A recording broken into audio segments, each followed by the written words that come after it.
Thank you. I'm so happy to be here and to be with all of you.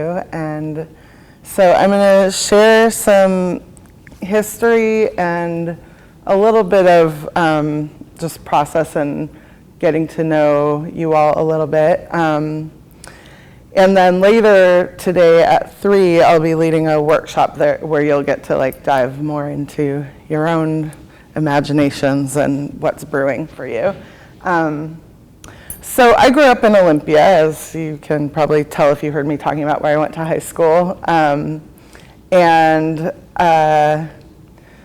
like it here. I left for like 15 years and did other things and returned. And I found it to be a really nourishing, creative space in a lot of ways. And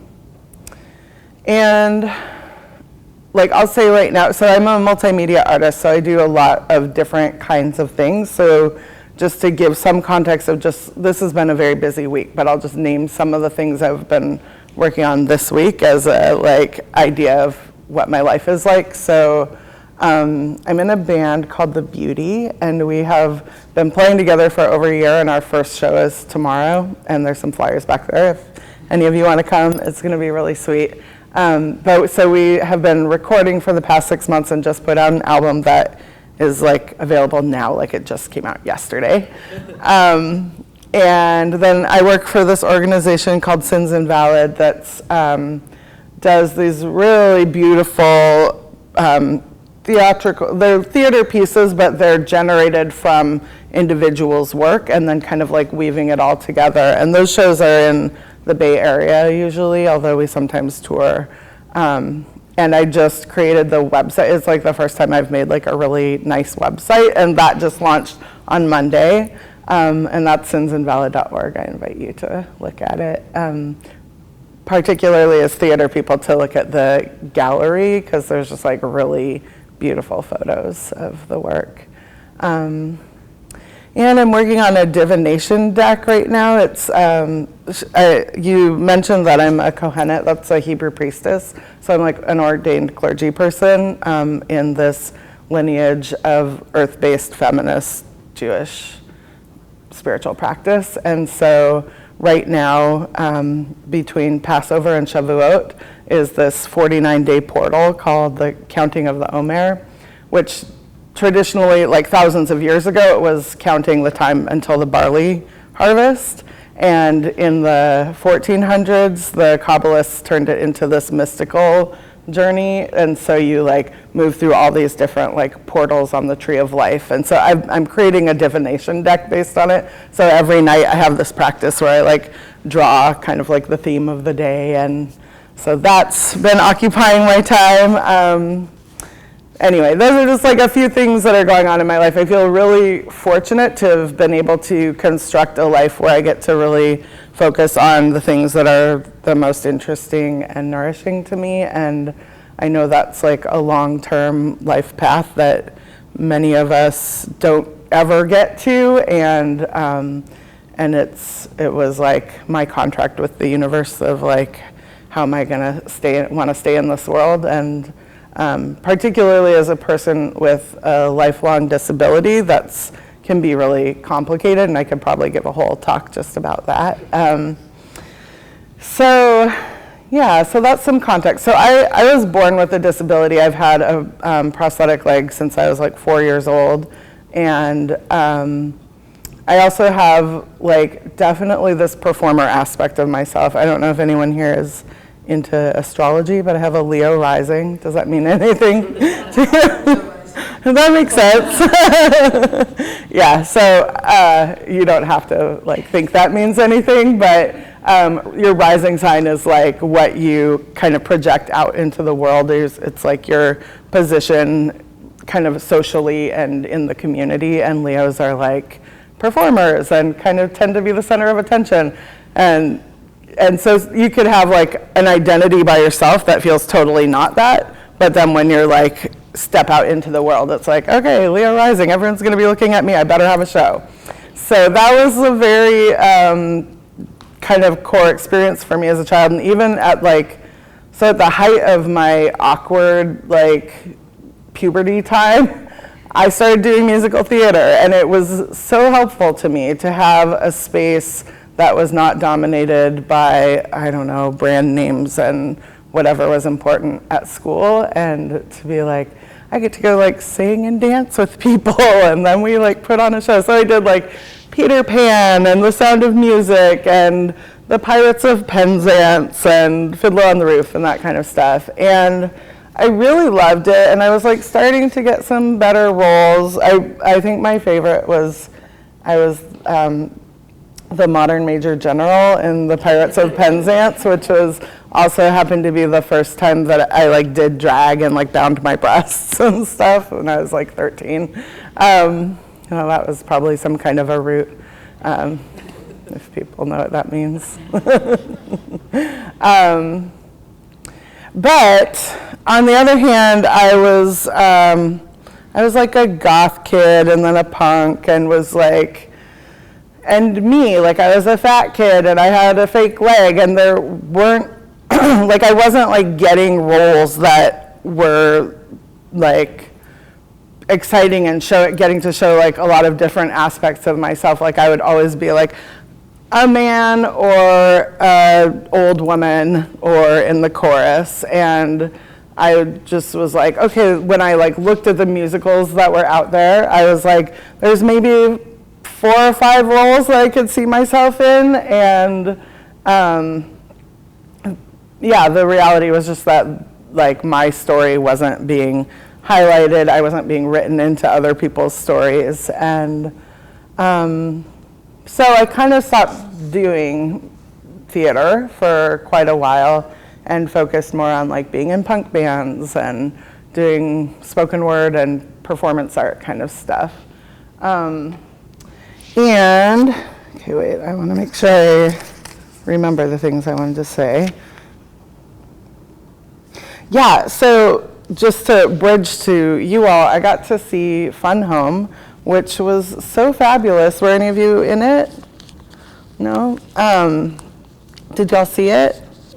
Yeah, I thought it was really wonderful. And, you know, it's interesting because it is telling a story that wouldn't usually be told in like a Rodgers and Hammerstein musical, or, you know, and it came from one person prioritizing, saying my story is important and I want to put it out into the world. And that was through a comic. It's a really great example of the ways that that creative process can emerge and not have to be like, okay, I'm gonna like Alison Bechdel didn't say, I'm gonna make a musical. She was like, I'm gonna tell my story through this format that works for me. And other people were inspired by it to create this musical, which is, I don't know of other musicals that have been adapted from graphic novels. Do you know of any? No, I remember working on one that I don't think took, it was Sylvia's Real Good Advice. That I was actually as a grad student working on developing a musical from that. Cool. In Madison. Cool. Yeah, I feel like there's probably a lot of graphic novels that would make really good musicals. But yeah, and I was just really struck by how, I mean, the whole thing was her personal story, but just how personal it was and the ways that like traumatic memories can become frozen and then you can re-enter them. I have a friend actually who had the experience of being incarcerated as a young person for being fat and gay, basically, and suicidal, and she was in this psych ward for a long time and had really horrible experiences, and she is in the process of writing comics about it and was saying how like, oh my God, when you just like enter this one square, that whole world opens up in that square. And I was like, oh yeah, I just saw Fun Home, and it literally talks about that, where she's like walking around on stage and being like, oh my God, okay, that was there and this was there, and you know, this was this moment before this other thing happened. And yeah, I feel like the reality is that we all have stories that are that significant to ourselves, and there's like a few things that are needed to be able to create something out of that, which is like some amount of belief in yourself, some amount of support from the world, and some willingness to just like jump into the unknown and take a risk with it. And so I want to share some examples here of ways that I've done that. We're not quite there yet, I'll give you a warning.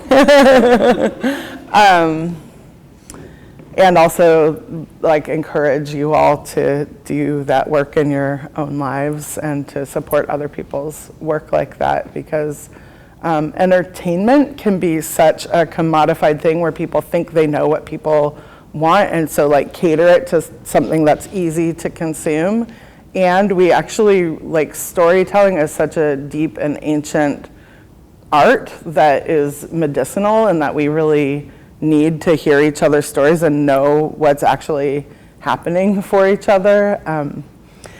So the way that I kind of came back to doing musical theater was through drag performance. And so in the 90s, I was part of a group of queer people who started producing these drag shows that were, in a way, a reaction to the way that drag was at that time in this location was very gay male centered, with drag queens being an extension of gay male culture, and really focused on beauty and glamour and these like very specific ways of doing it, and then like lip syncing to like a diva's song. There's such beautiful artfulness in that. Like, that is really great work, and also it can't hold everyone. So we were like, okay, like I think the first drag show, I don't know that I performed in it, but I went to it and a lot of my friends performed in ways where I was like, I did not know you had that in you. But it was called dumpster drag, and so the context was basically like, you don't have to spend any money on your outfit to be doing drag, and to like play up some aspect of your gender and personality in a way that the world might not have ever made room for, you might not have ever had opportunity to express before. And so it was wild, it was so beautiful. And the next show after that I participated in, I think, was called Monster Drag. And so this was like looking at ways that beauty is constructed, and like whose bodies are considered like monstrous, and also like playing up the monstrous aspects of ourselves. And I think we did this like 15-person recreation of the Thriller video, and like so all different interpretations of what monstrousness is. And meanwhile, I was still myself and loved musical theater, and there was this point where I went to see Jesus Christ Superstar, which happens to be my favorite musical, and invited a bunch of my queer friends who were drag performers to go see it. I was like, I kind of think you're gonna like this. And people were just like, oh my God, that was so gay, that was so beautiful. And afterwards we went out, and it was just like, there was like so much energy from the work that we were doing, and then witnessing like related work in this different context, and people were like, we could write a rock opera, let's write a rock opera. And so at that point it was just kind of floating around, and I was like, I had been writing musicals since I was like 12 years old. None of them had ever been produced, but I like wrote whole musicals with like 15 songs and storylines about 13-year-olds doing whatever. And so I was like, oh, I've been practicing for this for a long time, I'm really ready. And then meanwhile, there was a band called The Need that was from Olympia, and I always loved their music, and they were coming out with this new album, and I went to see them, like, it was like one of their first shows where they were playing new songs off that album, and I was like, oh, they're kind of already writing a rock opera. Like, there was just like these movement, like you could like see it in your head, like, okay, there's a whole thing happening here. This isn't just like chorus, verse, song structure. And so I approached them and asked if they were interested, and we kind of just like started building it little by little. But one of the first things that we did was have a community meeting where we were like, we're thinking of doing this. How do people want to be involved? And what needs to be a part of it for it to feel relevant to our world? So think on that question for a second. And also, I want to go back a little bit and just ask, like, what do you see as the, like, how did I put it? I wrote it in my notes. So what is powerful, liberating, and transformative about musical theater? This is my question to all of you. Yeah. I feel like, well, depending on if you're like writing your own or if you're playing one, I'm gonna give an example of like Rent or something because everybody knows that. You can kind of like transform yourself into that character, but you can also like make it your own character too, and it's kind of like a very interesting way to like express yourself, and so I think it's very important. Yeah. So self-expression and exploring different aspects of yourself. What else? Yeah. I think just, music is very powerful, and just the idea of expressing your thoughts and feelings, not just saying them, not just acting them, but to burst into song. It's explosive. Yeah, absolutely. And so, so I'm asking about the experience of being in it, but I'm also curious as an audience member, what's transformative or liberating about musical theater. Yeah. Because you're witnessing something that you probably wouldn't have thought of, like the same way that these wonderful actors and directors and writers have created it. So you're kind of seeing like a whole new perspective. Yeah. Wonderful. Yeah. Yeah. You also, I find that you find the universality of the experiences that you're seeing on stage and how they relate to you and how that moves you. Yeah. And with music, it's especially pungent that way. It's not a big word, but you know what I mean? Yeah. It's Potent. potent, Yeah. Yeah. Yeah. So you get to express different aspects of yourself. Music in general is just like has that kind of elevating aspect to it. You get to experience a reality that you wouldn't have created yourself, and then it's a potent experience, like a collective experience. It's kind of a ritual. Like it's one of the ways that I feel like our culture participates in ritual together that isn't necessarily framed as being spiritual or religious, but you like go through this whole emotional and energetic arc together. Anything else? I think that's about art in general, but highlight, every time there's a song, it's like really highlighting this like one little, sometimes little tiny moment that you probably could just, keep watching the play or whatever and just skip over. But I'm thinking about like when she says, I'm like changing my major to Joan. It's this one teeny tiny moment, but it's so big. And that's really exemplified through the song. Yeah. Or, I mean, the most famous song from that musical, the Ring of Keys song, which in the comic is one detail in a panel. Like, it's not even commented on, but it means so much. Like, people feel it, like, oh, seeing this person, this, like, butch person who has this power of, like, all these keys, like, that means something to a child. Yeah.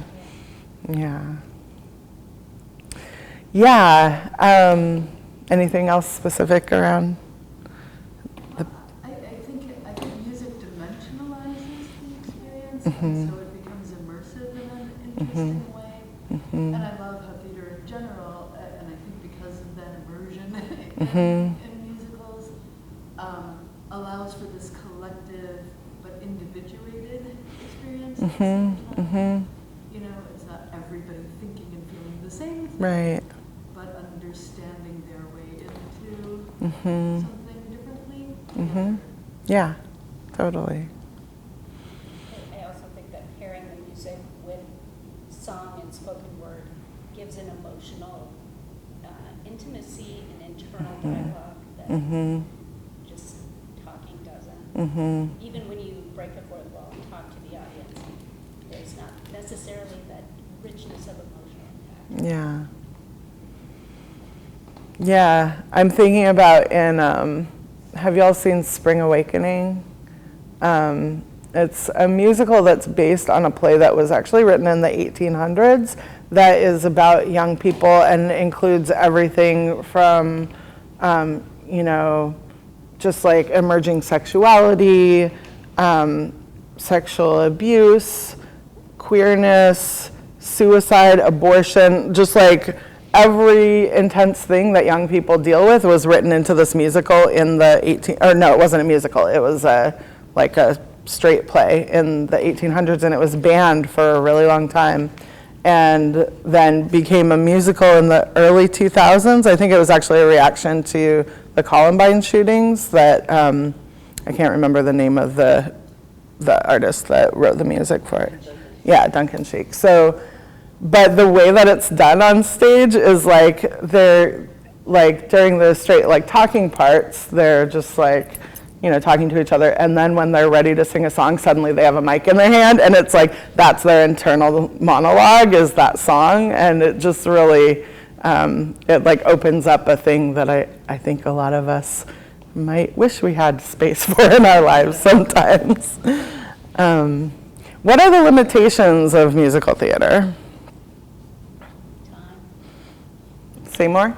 Time.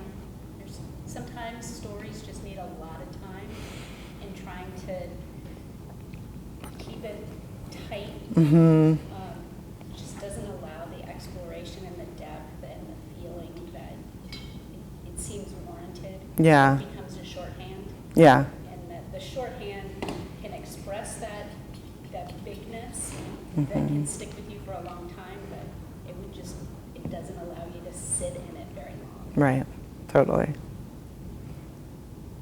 I think like some of the, like if you're in a musical, like some of the ramifications of the characters, like you can usually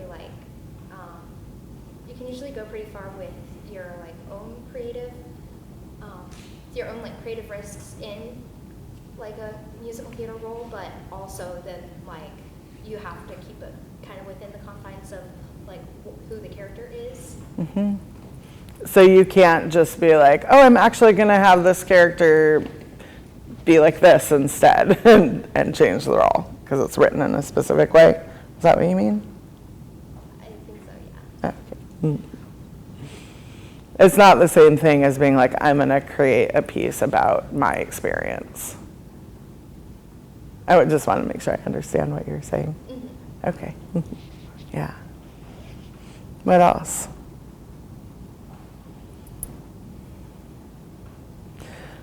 Yeah.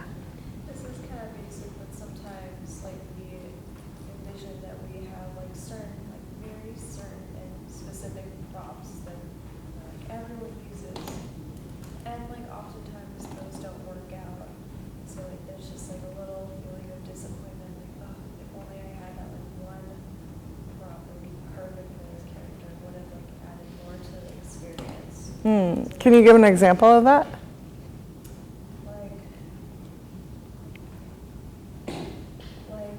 Say I'm playing like a musical where I really want like my funky character to have like a polka dot raincoat because I could really like personify her character in like a physical form, and it would really help me bring her to life, but then I don't get the raincoat that I want. Right, totally. Yeah, that makes sense. Yeah, you have a vision for it. It really needs to be this way, and then that thing just doesn't exist in the world, and you can't find it. Yeah. What else? Yeah. I think a potential limitation is just that people usually feel some kind of connection to music, usually a pretty strong one. So that can work, I think, both for and against any kind of musical theater. Just, I know there are times that I've been, well, you know, there's musicals you see, and it's like if you have the soundtrack, you'll skip a couple songs. You know, I don't like that one. I want to get to the one I really Right. like. Yeah. You can kind of miss, I think, a lot of the context and substance just because of predispositions to like or not like certain musical ideas. Yeah. Yeah, I mean, that's kind of one of the main limitations, I think, is that a lot of people think musical theater is cheesy. And they're like, why are they doing that? Yeah, it just like doesn't resonate for people. And it's just kind of one of those things, like, for a lot of people, it's like, light something up to be like, oh, good, they're breaking into song. And some people are like, that would never happen. I'm like, well, you don't live in my world. In my world, it does. So I just think it's like interesting to think about like what are the potential limitations, and then knowing that like, well, this is, you know, catered to this kind of experience, and not everyone wants to have that experience. Also, I think one of the limitations is that for a long time, the musical theater that was like out there and available was like really old stories that didn't speak to a lot of people. So I think that's actually like a place where there's a lot of space now for people to be creating new theater that does speak to more experiences and perspectives. So before I show the clip, I want to do a little more of this kind of conversation about, so if we were going to create, if right now we were starting a process to like, let's write a rock opera together, what are the themes of the world that weigh on us or that like feel really important that we would want to make sure are part of that musical? Yeah. I would say like intersectionality, like inclusivity, like we want, well, at least I would want like women of color and like bigger people, queer people, like that type of stuff. Because I look at a lot of musicals and I'm like, I'm a bigger girl. I don't want to fit that, or like I don't fit this and that, and it's kind of like I want something for everybody as best as I can. Yeah, yeah, great. What else? I think there's a disconnect among people because everything's just done like this. And I find that very challenging now because you can't, I mean, you start to talk with somebody and they're just like, pull their phone out, you can't ever actually relative conversation. Yeah, yeah. I find that to be a little disheartening. Nobody's doing here. Yeah, I appreciate that. Yeah. I was going to say vulnerability. Just, I think that being able to, I mean, in the shared theater experience, we all kind of make ourselves vulnerable as a community in that experience. And then we leave it and we kind of wall off. Those walls get back up. I think, we build to protect ourselves. Yeah. And I think, given the things that I think about that are heavy, they're all over us now. Being aware of our own vulnerability and other people's vulnerability. Finding ways to do that. Without like having the judgments of other people. Yeah. Yeah. I feel like the theme I'm really craving right now is, I was going to say hopefulness, but I'm thinking maybe like empowerment. Right now.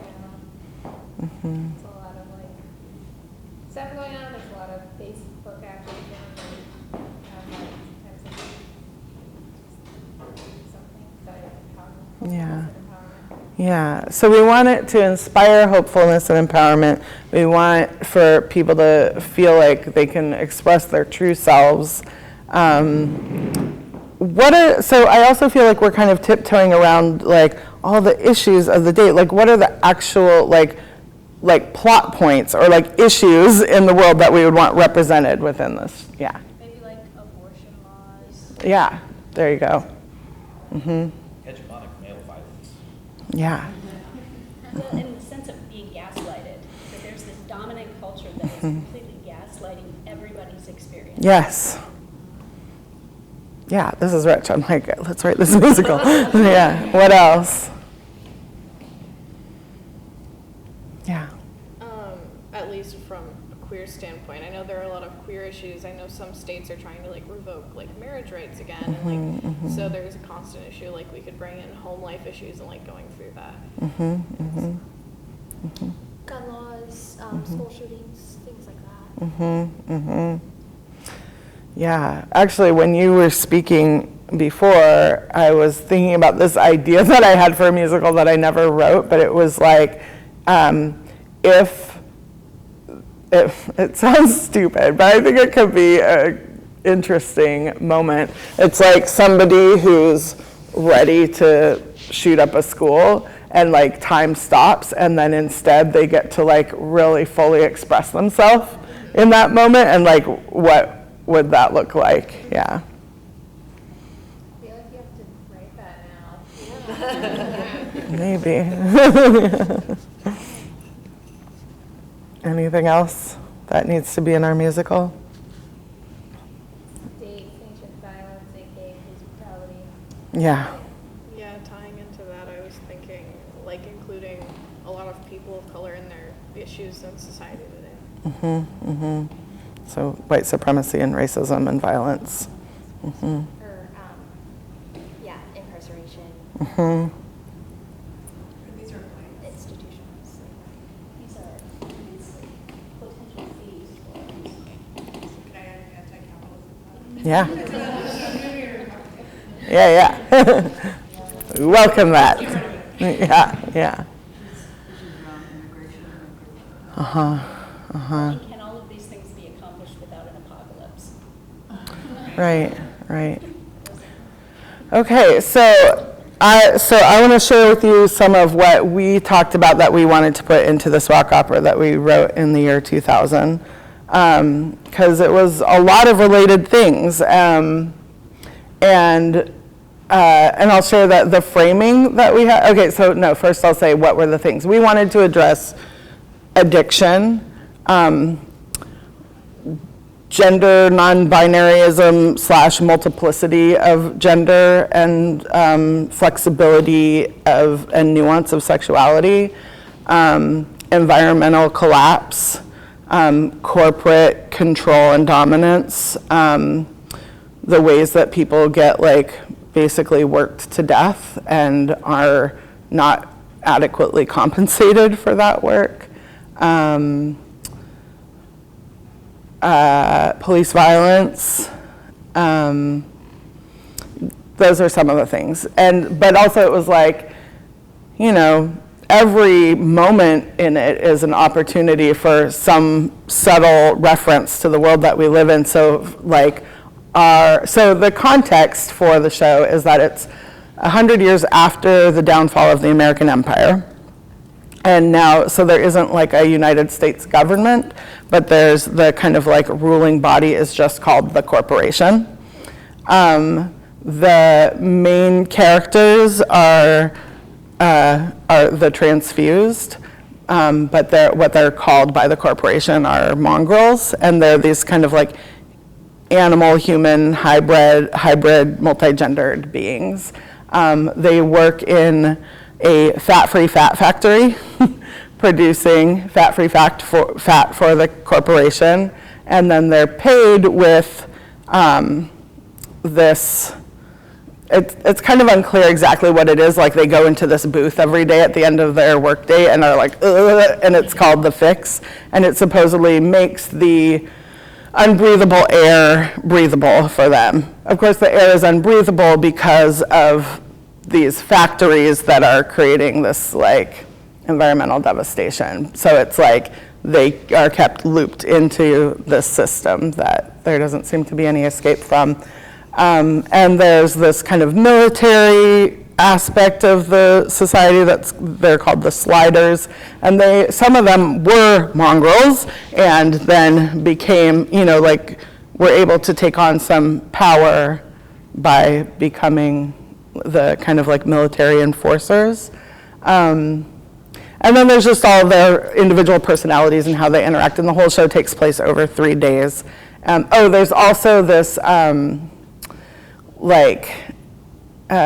cult leader / movement leader, revolutionary kind of guy who has this kind of sidekick, and they like have their revolutionary paper that they hand out, and they're like, we have this different thing you can use instead of the fix so that you can breathe, and then you can follow us and we'll like go overthrow the corporation, and so some of them leave to go be a part of that, and some of them end up building this thing called the power station that like harnesses energy from the storm, and it's kind of unclear at the end, do they all get electrocuted and die, or is it this like empowering thing? I mean, like, we think of it as like transformation, and also the world keeps going on, so you don't know what happens after that.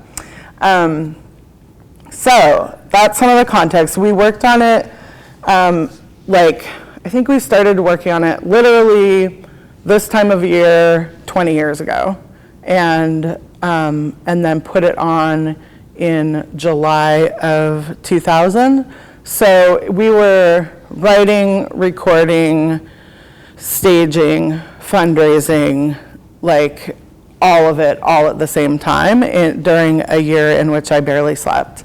And I'm not sure how possible it would be to do that at the time. Like, we raised $40,000 for it, and that was really cheap for the production that we did. And it did 8 shows at the Capitol Theater. It was, I think, like you said, how it got like bigger each night. It was like, I think the first couple nights there was like 500 people there, and then by the end it was like, it's a 750 seat theater, and it was like packed, and people were like singing along. And after the last show, we like marched through Olympia and like went to Lake Fair, and we were going to try to set up the power station, which was based off of, you know, when people like block an intersection, they set up a tripod and hang a person up in the apex of the tripod. It was based on that. It looked like that.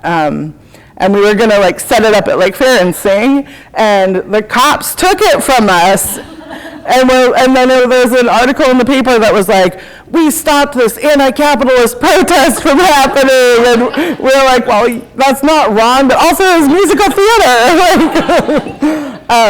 Yeah, so that was, yeah. There's something else I was gonna say about it. I mean, I would say like maybe 150 people total worked on it. And a lot of people just like gave so much of their time and energy and brilliance to it. I mean, yeah, so many different elements of it. But I think, so we're gonna show, it's not like the very, very beginning of the show. The very beginning shows the corporation, who are like these kind of like 1950s style people that are in this little like pocket on the side of the stage. But this is like right after they've had their little moment, and you are just being introduced to the world.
last characters that you saw were, they're kind of the only characters that are like outside the whole hierarchical social structure, and they're the rats, and they're kind of like the Greek chorus, like they are watching the whole thing and commenting on it, and like, oh, maybe this will happen now, and they're playing chess. Yeah, so the reality is that we put so much work into it and got so exhausted by it that the core people that created it were like, okay, we're done with that. And I think, you know, still like a couple of years ago, we got together and we're like, what do we want to do with this? And we had all different ideas. And I think we're all like open to it being something again, but there's also like not a score. And so like, how do you give it to someone else to create something out of it? So it's nice to be able to just like reference that history and share it with people, and also feel open to what might happen in the future. But it's very relevant to what's happening in the world right now and still. And actually, I mean, for those of us who were thinking about this kind of stuff then, it was very relevant, and it's become a lot more like mainstream perspective now. And I know I actually wanted to give this one other piece of context about it, was that we held auditions the weekend after the WTO in Seattle, which really was like the beginning. Who knows what that was? I feel like maybe younger people might not. So the WTO is the World Trade Organization, and they were having this conference gathering of all the basically like world economic leaders in Seattle. And so people really organized a lot of resistance to that, and it was like where the beginning of all these more militarized ways that the police interact with people and protesters started coming into effect. So like rubber bullets and what are the gas cloud stuff, you know, like, what's that? Tear gas? Yeah, tear gas, exactly. And you know, just like figuring out like, oh, how can we, and not that that hadn't happened before, because that was happening in the 60s and 70s, but it was like this kind of like, oh, protest culture is coming back stronger with more strategies, and so now we need to have more strategies. And we've really seen, like the WTO kind of marked the beginning of that in a way, and we've seen it develop into like some pretty horrific places at this point. Also that transformation of the military forwarding its equipment, its used equipment to police departments. Exactly. So it wasn't the National Guard coming in to help local police. Right. The police were the army. Yes, exactly. Yeah, so that happening, like coinciding with this, like there was just a lot of crossover between the movements that we were connected to and then the art that we were creating. So I want to, let's see, I want to have time for some like Q&A at the end, and there's some other work that I want to share still. So I'm going to jump forward a lot of years. So after this, I moved to Chicago for a while, then I moved to San Francisco, and I think I got to San Francisco in 2007, or maybe 2008. And one of the first artistic experiences that I had as someone who just showed up and volunteered in the lobby was this organization called Sins Invalid. Sins Invalid is a disability justice-based performance project and movement building organization. Now I'm the creative director of Sins Invalid, and I've been working for them for over a decade. And there's some materials there's a little table back there. And one of the things that I brought is like the 10 principles of disability justice that I think I always I want to share it everywhere, because it's, disability justice is like next level of like the disability rights movement that did a lot of work around just like securing basic dignity for people with disabilities, that we can like have our own lives and not be like dependent on an institution or our families forever. So like the ADA and like independent living centers and the ability to live independently, and just so many things that make people with disabilities able to live in the world, not be basically institutionalized, is because of the disability rights movement. But there are also a lot of things about the disability rights movement that is very single issue focused. And so that meant that it was very, and continues to be, although not exclusively, dominated by white middle class men, straight people, you know, who like had all these other privileges to be able to be like,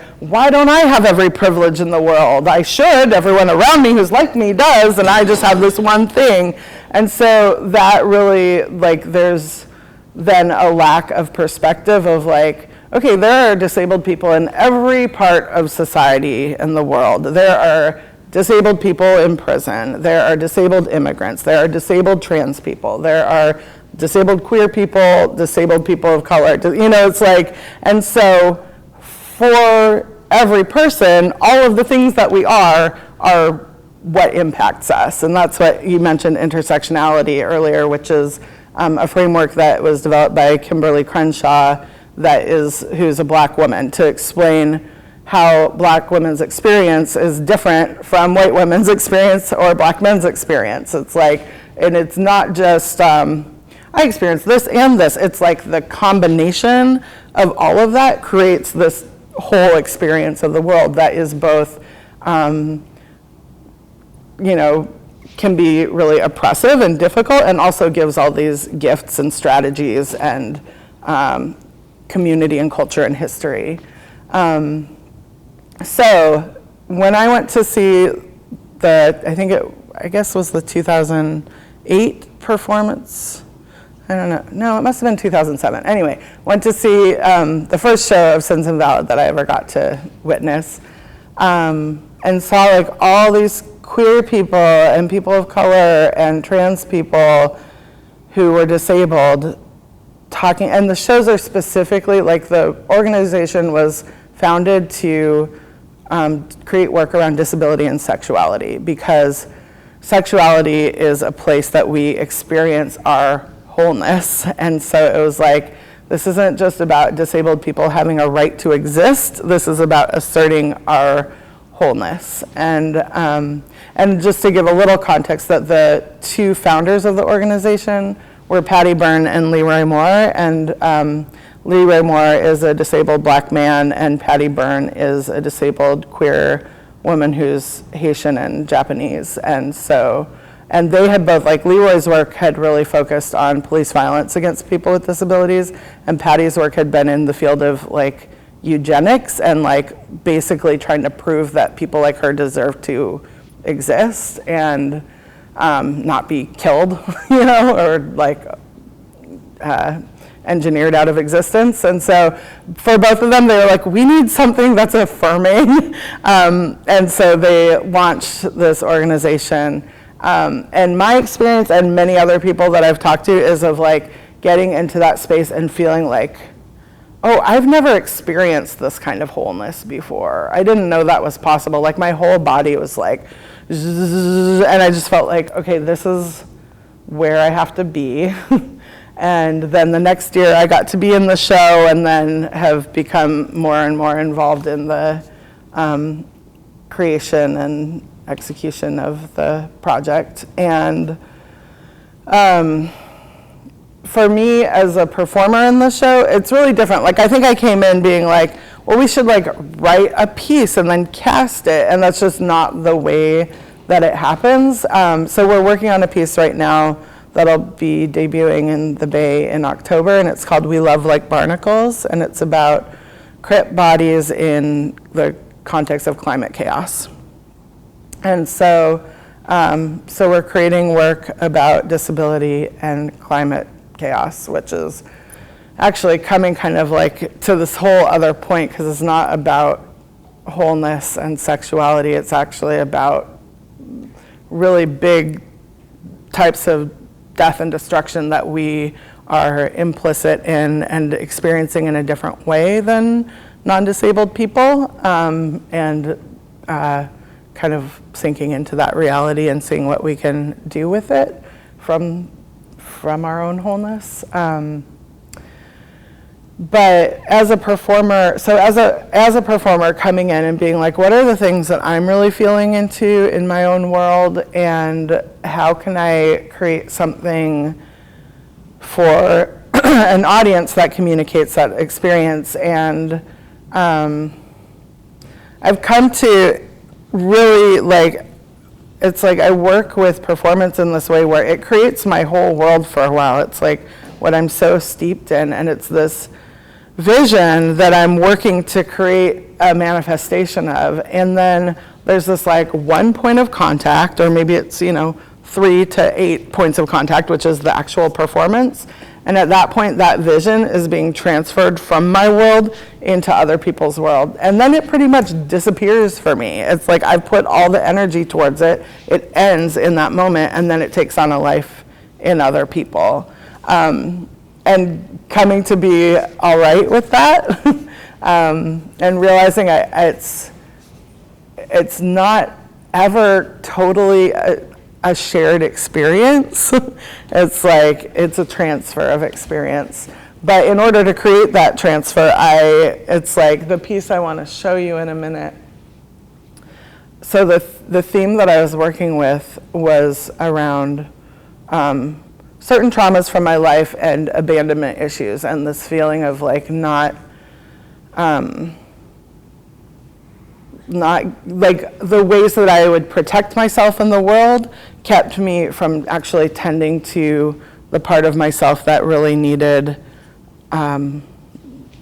just love and presence. And I was thinking about birds and the way that birds call to each other as their like mating song, and they're like, hey, I'm beautiful, I got this cool nest here, like, come on over here. And so the concept for it was like the baby bird who stays in the nest and doesn't actually go out and explore, but is like, I'm here, hello. And so we created this nest of legs, and so it's like stuffed nylons that are all twisted together, but then woven in with my prosthetics from childhood, and I'm using a loop pedal in it, and I think that's all you need to know before seeing it. Yeah.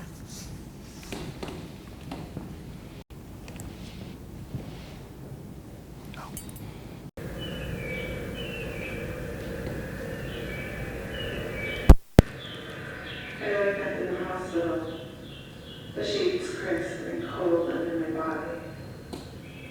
Something is missing. Where's Mama? Footsteps. Echoed in the hall clinics, not hers. I think she must be coming back soon to feed me and take care of me. And the baby bird left tiny and scared, alone in my nest. So I create my own company. I split into two so I had someone to talk to. She's not coming back. You have to be tough. You can't rely on her or anyone else to take care of you. I don't want to believe it. She'll come back. You'll see. The years pass. And tough baby bird flies the coop, saying, I told you so. Going out into the world to seek its own destiny, to reckon with the universe. But I have faith. I wait. I stay right here, trusting that the energy of pure love will come back to me at some point. If I just stay alive long enough and keep working on my bird song.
being talked about in the first piece that I shared are still present in this, and this is speaking more to an internal experience that I don't know that I could have created as something to share with people in the place where I was at when I was creating the Transfuse. That was more like, what is the world that has created things to be this way? And then this was like actually having enough community and reflection and years of therapy to be able to articulate this other, more intimate story. So yeah, thanks for watching that with me. And I'm just gonna see if we have time. Yeah, so we have about 20 minutes where I'd love to take questions or reflections and see where it goes. People have thoughts or questions you want to share? Yeah. So the second piece that you showed us, how long did it take to like do that, and then like how exactly was like rehearsals? Like, did you have to do that? Was it like normal rehearsals, or how was that kind of set up? Most of it, I like the actual like how the loop worked. I just figured out at home, and there's like 1 week of tech rehearsals. So, and most of tech rehearsal is not actually performing. It's sitting there while they get the lights and sound cues and stuff. So, I mean, in that exact way, it was probably performed 2 times before the audience was there. But it was like a very organic process for me to create it. So, like there's another piece that I did in that same show that was kind of a lot more work, but I think not as effective because you can tell how organic this is. Yeah.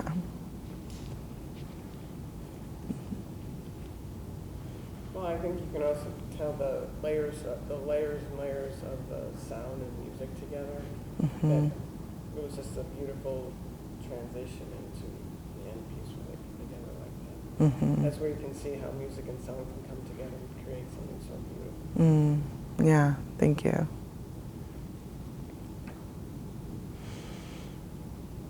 Yeah. Was it like difficult performing something like that? Because like at least like for me it seems like you said, like so organic and like so you and like personal experience. Because at least I would feel like very nervous and like very like everything is out there and you're telling something. Mm-hmm. How was that experience for you? Was it kind of like scary or?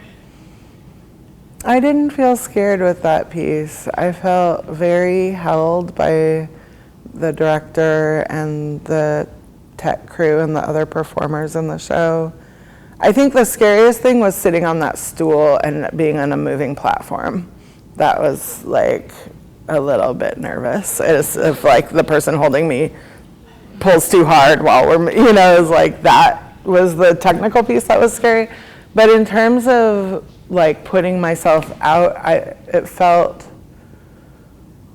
like honestly an aspect of myself that I think is really beautiful and magical, and that I crave spaces, and I have more spaces for in my life now as a Kohenet. Like that's the kind of feeling that I want to nurture in community and in ritual. And at that time, it was very new to feel that grounded in it. So I think I was just excited to be present. Yeah.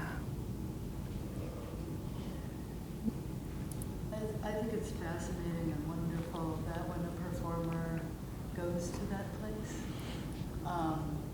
that's so intimate and personal, how connected I feel to it as an audience. Mm-hmm. And that it opens up this space that I didn't know I needed Mm-hmm. until I'm in it. Yeah. And then it feels like I really needed to be in there. Mm-hmm. And that's really, it's such an incredible gift. Mm. Thank you for sharing. Yeah, thank you. That's feedback that we get a lot with Sins Invalid as well, like from people who have disabilities who are like, oh my God, I've never found this space before. But then people who aren't disabled or haven't thought of themselves as disabled, but like everybody has a body, and we don't talk about or share the experience of being in our bodies in this really whole way anywhere in our culture. So I think it is like offers that to a lot of people. Yeah. So that was 10 years ago, and you showed us 20 years ago. Uh-huh. What's happened in the last 10 years for you creatively?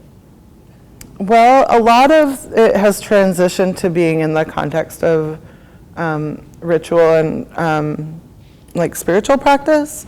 But like I said, I'm in a band that's playing our first show tomorrow night. And I have to say, I'm really excited about it. It's like really good music, and I get to like just full on sing. And I think something that I've struggled with in the music community is like I generally have played with people that are my peers in a lot of ways and who are more like up and coming or beginning musicians or like haven't been in a band before. And so I end up holding a lot of the weight of the musicality in a way that I have craved being able to just sing and not have to orchestrate other elements. And so now I'm playing in this band with these two like cis white guys. We're all Jewish, I like that about it. They're so talented, they're very talented, and you know, I think there's a reality that men get encouraged at a young age in a different way than girls do, or non-binary people for the most part, and so they have the benefit of that experience, and I'm benefiting from it. Yeah, and we're called The Beauty, and I hope for it to be able to create that kind of like embodied experience for people. And it's also like, it's different than theater. And I'm curious where it'll go. Like, we have idea, like I'm like, ooh, maybe sometime we'll do something with a puppet show. Or, you know, we all talked about wearing butterfly wings tomorrow, but I didn't actually have time to find them. So it probably won't happen. But yeah, like what elements of theatricality can we bring to this thing? And also, I don't know how, like, we all have really full lives. One of them is a therapist, one is a sound engineer who has a year-old daughter. And so we're like, I think this is like the right speed for all of us to be like, all right, we spent this year writing these songs, recording this album, now we'll play our first show. So, but hopefully we'll play some more shows. And then I do a lot of visual art these days, and also a lot of coaching. That's another place that I like. I'm not always in the like production role. I'm in the supportive role a lot, and I teach voice lessons, and I do creative coaching for people, and I also like read tarot, and so like I really like looking into what's going on for other people and where their energy is at, and helping to lift that up. Yeah. Thanks for asking.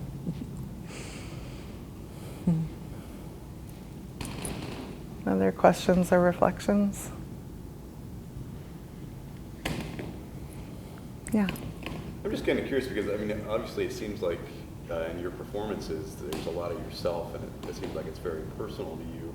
When you're preparing something like that, do you give much or any thought to how it's going to be perceived by an audience, or how it's, you know, whether or not it's going to be relatable, or are you just kind of putting yourself out there? Well, one of the ways when I teach voice lessons, when I talk about authentic expression, is like authentic expression isn't like shouting into a void. There's always, unless it's just into your journal, but even in our journals, we have some sense of like how it's landing, like where and how it's landing. So, you know, when we put something out, it goes into the world. And so for me, I think of authentic expression as like you feel something, you let it out, it lands somewhere, it's part of the world. And so that could be, I know a lot of art, not so close because this isn't how I like to work, but a lot of artists in the world just want any kind of reaction. And so they just want to like push people's buttons and offend people or like make people upset, and that feels like success because they've impacted somebody. And that's not interesting to me. I'm not trying to upset people. If people are upset, then that's theirs to work with and think about, and sometimes it's something that I actually really want to hear. Like there's, in the Transfused, we created the show in our community and in Olympia, which is a very white community, and so there were like 3 people of color in the show, and one of them, there was a scene where they got beat up by the military people, which is realistic. And also we got feedback like that was really upsetting. Like I don't feel good about that you put that on the stage and we had to watch that kind of violence. And so I do like getting that kind of feedback, and it impacts the next things that I might do, and whether I go like, oh, actually I think it was that important to highlight that experience versus that was traumatic for people. So I think about those kinds of things. In terms of like, are people gonna like my body or something like that?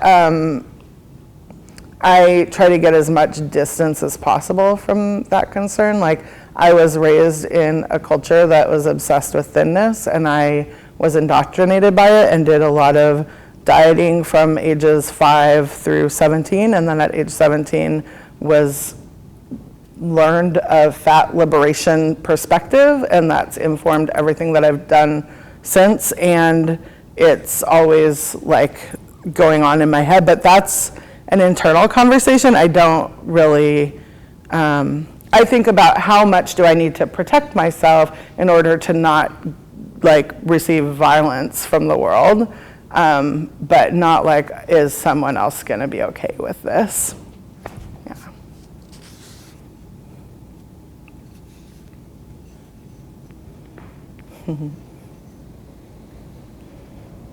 Yeah. First of all, thank you so much for doing this. But I want to tell you that I know your biggest fan in New Hampshire, rural New Hampshire. Oh. I worked with a guy, a philosophy professor, who assigned Transfused every semester in his philosophy class. I think he actually, I told him that you were coming here because I worked with him because I knew all about your work. Aww. Anyway, I think he probably emailed you at the time or wrote you a letter.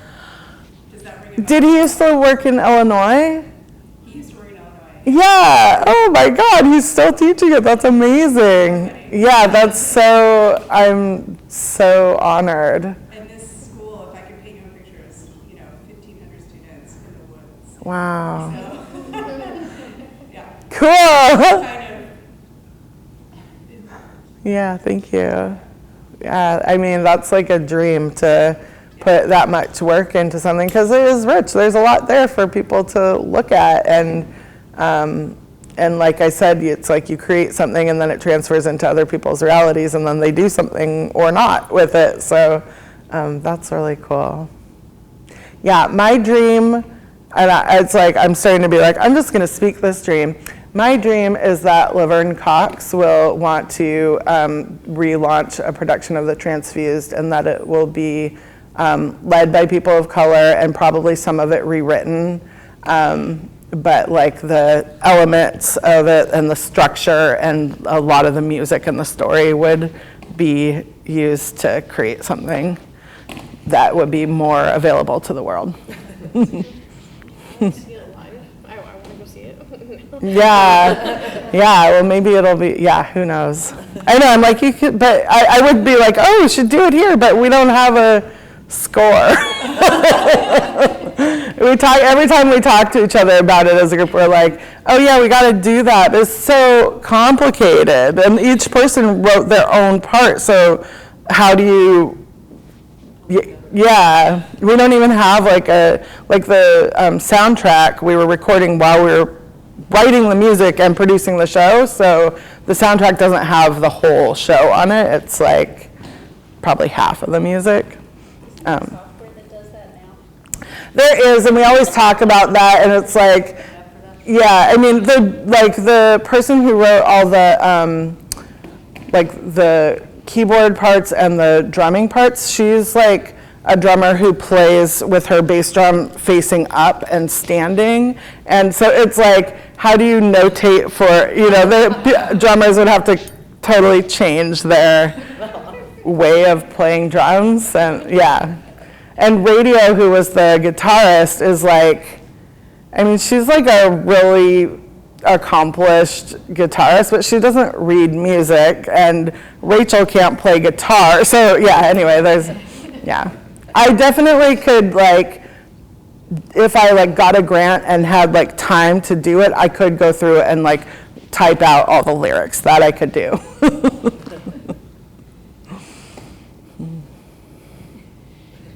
it's possible. It's got to be possible, right? I know.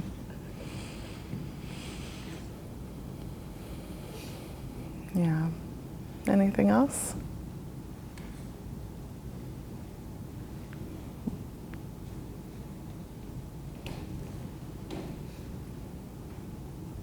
Yeah.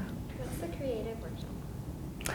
Oh, yeah. So it's like a creative process workshop where I'll have basically one question that I'm going to ask you all to do some writing on, and then we're going to share what comes out and give reflection in a way, like I really like that part of I like all parts of the creative process, but the part where it's not something that exists yet can be really cool and generative to give input to each other. That's not like, oh, I liked this or that, but that's more like, oh, when you said this, it made me see this thing. And it's like, there's so much possibility for what could be created out of just like the raw material of our lives. So that's what it's going to be working with. Thanks for asking. So maybe one more question or thought if anyone has one, or if not, we can wrap it up.